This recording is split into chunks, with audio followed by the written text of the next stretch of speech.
Imagine a man so feared that his own soldiers wept when they heard his name, not out of love, out of terror. Imagine a ruler who sat on a throne built from the skulls of his enemies, literally. A king who blinded thousands of men in a single afternoon, then sent them stumbling home so the world would know what defying him looked like. And imagine that this man, this monster, was once a child who played in the same dirt as everyone else. That is the story of Vlad III of Wallachia, also known as Vlad the Impaler, also known as Dracula. But here is the thing most people get wrong. Dracula was not a vampire. He was something far more terrifying. He was real. And what he did, what he truly did in the mud and blood of 15th century Eastern Europe, makes every horror story ever written look like a bedtime tale. This is not a legend. This is history. And by the end of this story, you will understand why some historians call him a monster and why others call him a hero. It are men who are shaped by history. And then there are men who reshape history through sheer, bone-cracking violence. Vlad III of Wallachia was the second kind. He ruled a small, struggling land wedged between two colliding empires. On one side, the Ottoman Empire, the most powerful military force the medieval world had ever seen. On the other side, the Kingdom of Hungary, jealous, scheming, and never fully trustworthy. Wallachia sat between them like a bone between two grinding teeth. Vlad was born around 1428 or 1431. Historians still argue about the exact date, which tells you something about how chaotic his world was. Even the record of his birth is blurry. His father was Vlad II, a powerful warlord who had earned the nickname Dracul, meaning dragon, because he was a member of the Order of the Dragon, a Christian military society sworn to fight the Ottoman Turks. His father's name meant dragon, and so Vlad III became Dracula, the son of the dragon. But the dragon would not protect him. When Vlad was just a boy, around 11 or 12 years old, his father made a decision that would scar the child for the rest of his life. To prove loyalty to the Ottoman Sultan Murad II, Vlad's father handed over his two youngest sons as hostages. Vlad and his younger brother Radu were taken to the Ottoman court, thousands of miles from home, where they would live as beautiful, gilded prisoners. Pawns in a geopolitical game they were too young to understand. Think about that for a moment. Imagine being a child, torn from everything you know, handed over to the enemies of your faith, and told to smile. What does that do to a boy? Here is where the real story begins, not in the battles, not in the impalements, but in that moment, a child far from home, learning that the world is ruthless and that survival requires becoming ruthless in return. Itzi-pe. The Ottoman court was not a dungeon. That is the first surprise. Vlad and his brother Radu were treated relatively well by the standards of the time. They were educated. They studied philosophy, the arts of war, horsemanship, the Quran. They lived in luxury that most European nobles would have envied. And yet they were never free. They were leverage. Every day their lives depended on their father's continued cooperation with the Sultan. And then something changed. Their father stopped cooperating.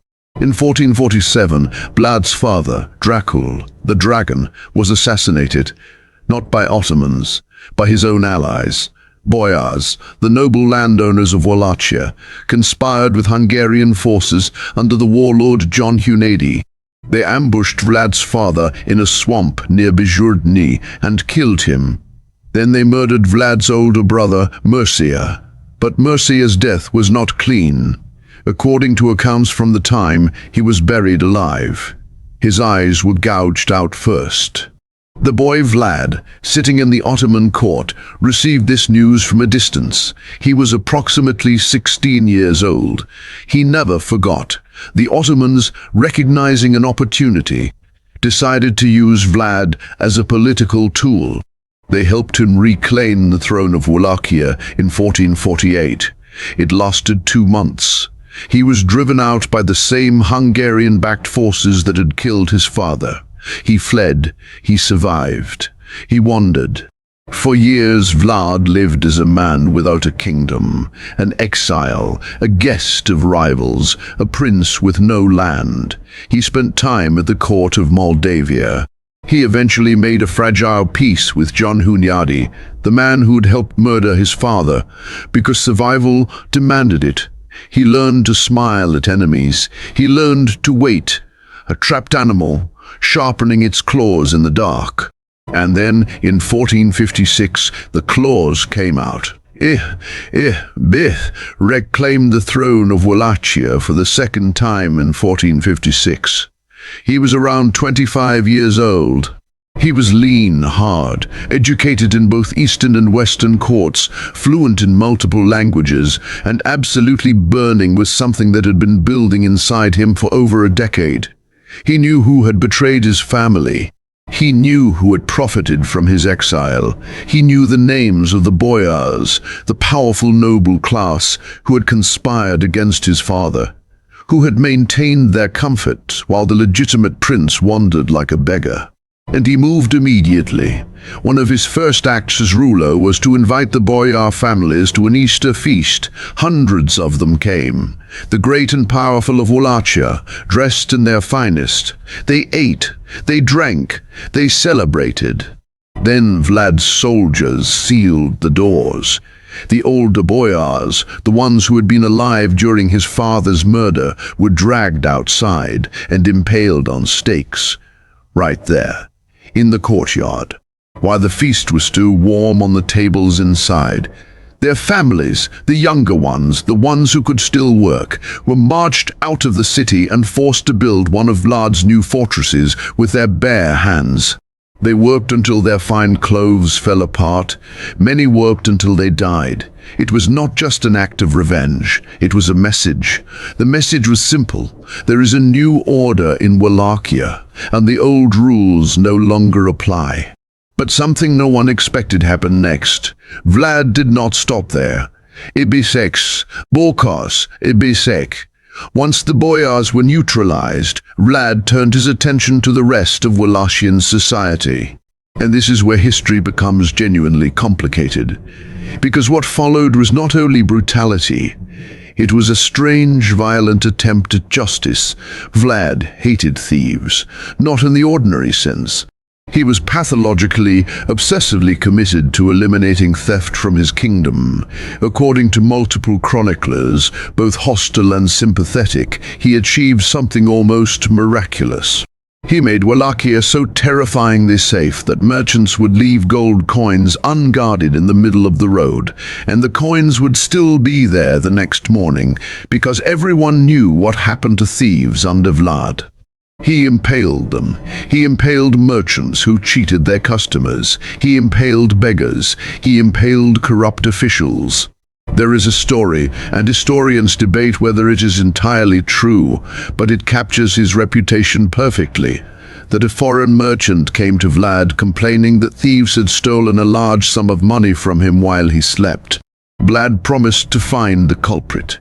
But he also, secretly, had the exact same amount of money placed back in the merchant's bag that night, plus 1 extra coin. The next morning, the merchant counted his money. He found the right amount, plus 1 extra coin. He reported this to Vlad. Vlad told him if he had not reported the extra coin, he would have been impaled as a thief. That was the world Vlad was building. Perfectly honest. Perfectly terrifying. 1 miscounted coin away from death. He also reportedly rounded up the sick, the poor, and the homeless of his cities, invited them to a great feast, fed them well, then locked the doors and burned the building down. His reasoning, as chroniclers record it, he did not want suffering in his kingdom, and he had found the most efficient way to end it. This was not madness without method. This was a specific, cruel vision of order. A kingdom where everyone was too afraid to sin, where the fear of death was so absolute that it replaced the need for law. It was working. That was the most unsettling part. It was actually working. But the real terror had not yet begun. Hey, in 1459, the Ottoman Sultan Mehmed II, the man who had conquered Constantinople just 6 years earlier, the most feared military commander in the world, sent envoys to Vlad. They came to collect tribute. Wallachia owed the Ottomans money and soldiers. It had been this way for decades.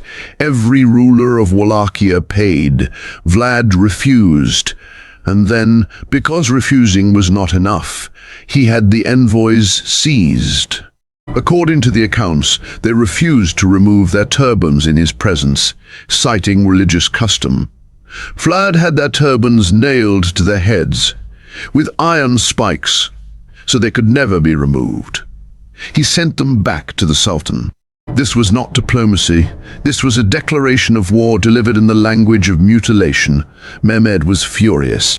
He assembled one of the largest Ottoman armies ever to march into Europe. Some historians estimate between 60,000 and 100,000 soldiers. He sent them north into Wallachia under the command of his general Hamza Pasha. Vlad had maybe 15,000 men, maybe less. By every calculation, this should have been the end, the brief, brutal campaign. A small kingdom crushed under the boot of the most powerful empire on earth. But something happened that no one expected. Vlad did not retreat. He did not negotiate. He vanished into the forests of Wallachia and began doing something that military historians still study today. He invented what we would now call total psychological warfare. He did not fight the Ottoman army head-on. He could not. Instead, he poisoned the wells. He burned his own crops before the Ottomans could eat them. He drove cattle infected with disease into the path of the advancing army. He sent men with plague into Ottoman camps at night. He struck in the darkness, fast raids, cutting supply lines, vanishing before dawn. And then in the summer of 1462, he launched what history would record as the night attack. On the night of June 16th to 17th, Vlad and a force of cavalry, somewhere between 7,000 and 10,000 men, rode directly into the Ottoman camp in the dark. Their goal was not to win a battle. Their goal was to kill the Sultan. They nearly succeeded. They swept through the camp like a black storm. Soldiers who were sleeping moments before were dying. Tents burned.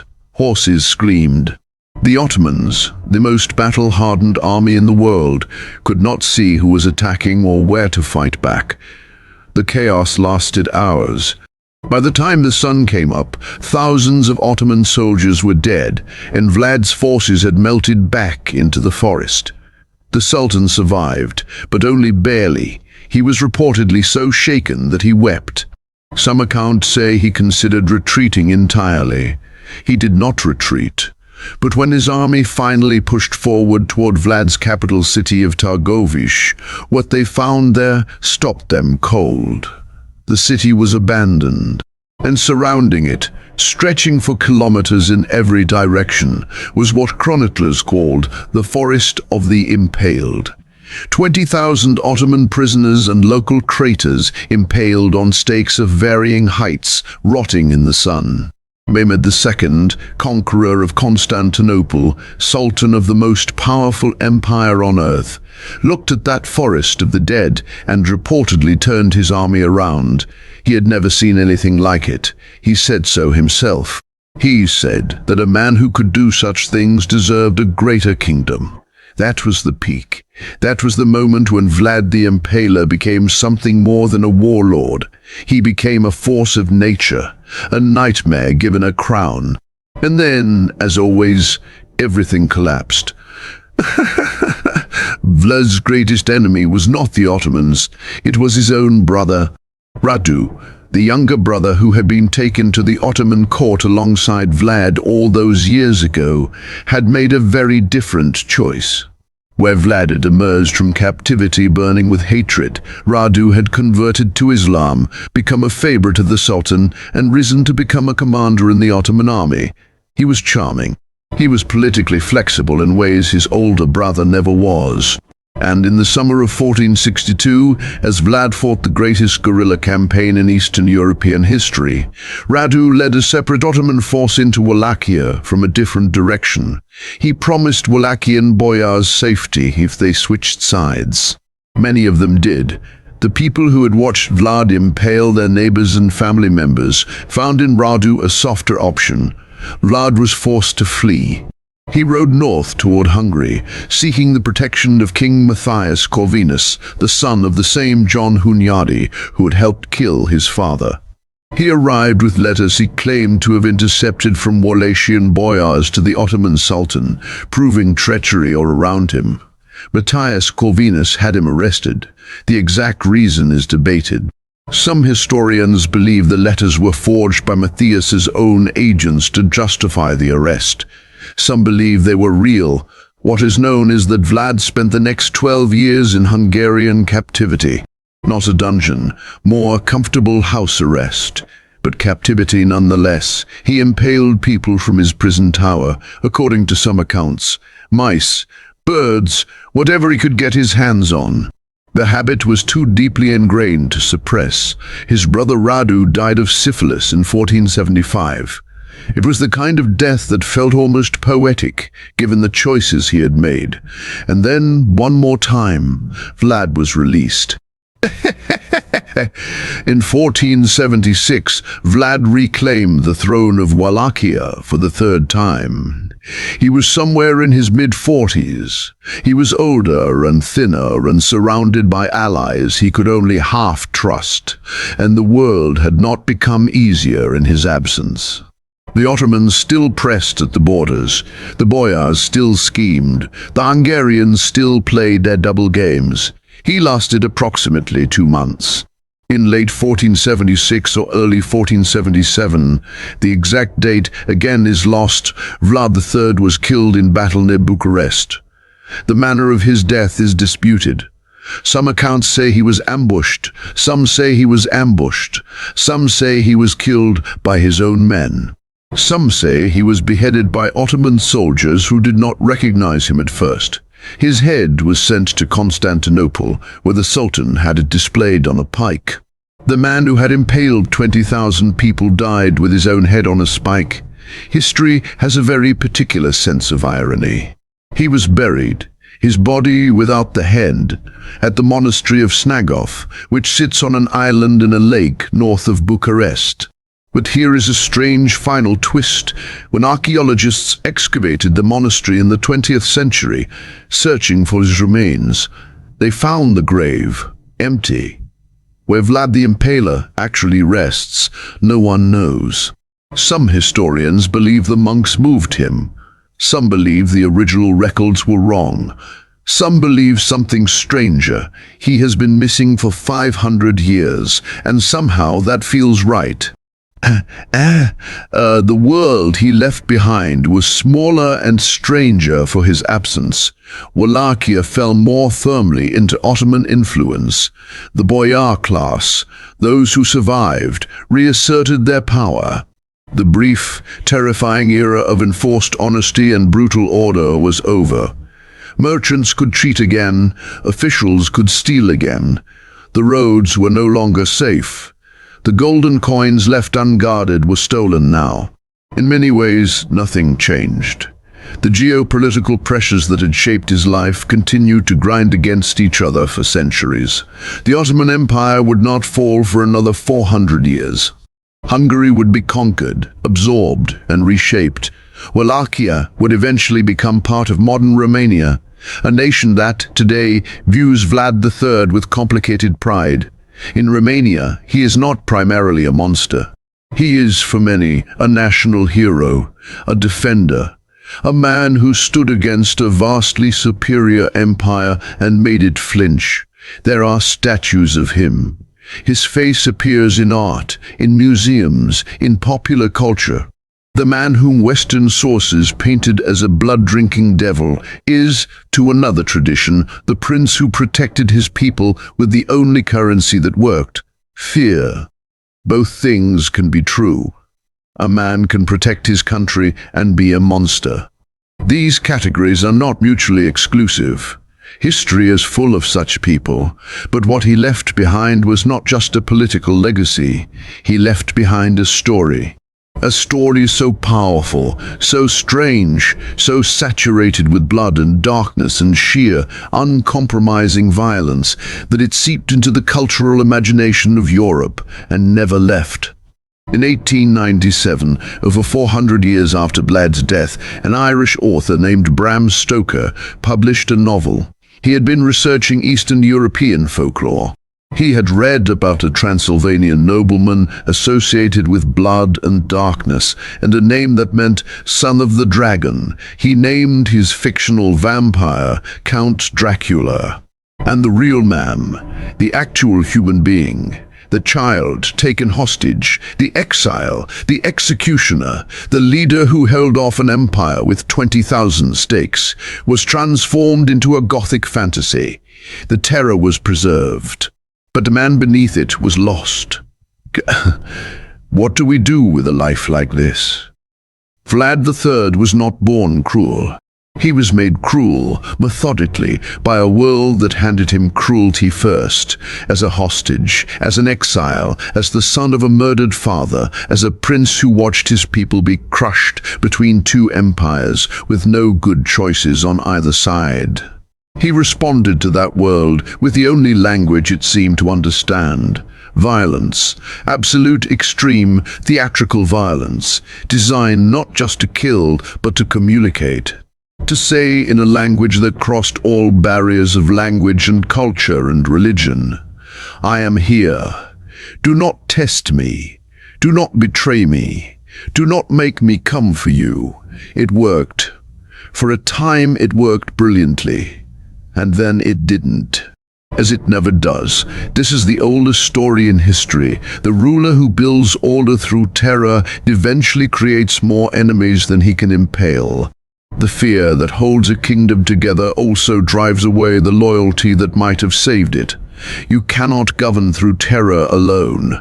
Eventually, terror turns inward. And the man who wielded it finds himself surrounded by people who are waiting patiently, with smiling faces, for the moment he is weak enough to destroy. Vlad the Impaler was betrayed by his own boyars, by his own brother, by the king he fled to for protection, by a world that feared him too much to trust him. He died alone, his head on a pike, his grave eventually empty. And yet, here we are, 550 years later, still saying his name. There is something in that. A warning, maybe, or maybe just the oldest truth there is.